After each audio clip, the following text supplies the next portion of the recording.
எந்த வசனத்தையும் நாம் ரத்து செய்வதோ அல்லது அதை மறக்கச் செய்வதோ இல்லை. அதைவிட சிறந்ததையோ அல்லது அதற்கு ஒத்ததையோ நாம் வெளிப்படுத்துகிறோம். அல்லாஹ்வைத் தவிர உங்களுக்கு வேறு எந்த பாதுகாவலரும் உதவியாளரும் இல்லை என்பதையும் நீங்கள் அறியவில்லையா? அல்லது முன்பு மோசேக்கு செய்யப்பட்டது போல் உங்கள் தூதரைக் கொல்ல விரும்புகிறீர்களா?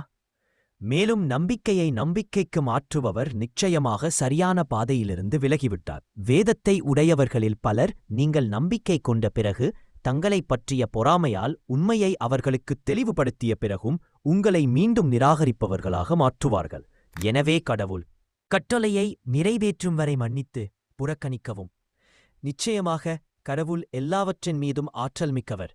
தொழுகையை நிலைநாட்டுங்கள், ஜகாத்தை கொடுங்கள். உங்களுக்காக எந்த நன்மையை செய்தாலும் அதை நீங்கள் அல்லாஹுவிடம் காண்பீர்கள். நிச்சயமாக நீங்கள் செய்வதை அல்லாஹ் பார்க்கிறான். மேலும் அவர்கள் ஒருபோதும் நுழையமாட்டான் என்று கூறினர். சொர்க்கம் யூதர்கள் அல்லது கிறிஸ்தவர்களைத் தவிர மற்ற அனைவருக்கும். அவை அவர்களின் சொந்த விருப்பங்களாகும். நீங்கள் உண்மையாளர்களாக இருந்தால் உங்கள் ஆதாரத்தைக் கொண்டு வாருங்கள் என்று கூறுங்கள். எவர் நன்மை செய்பவராக இருந்தால் அல்லாஹுவுக்கு அடிபணிகிறாரோ அவர்களுக்கு எந்த பயமும் இல்லை. அவர்கள் துக்கப்படவும் மாட்டார்கள்.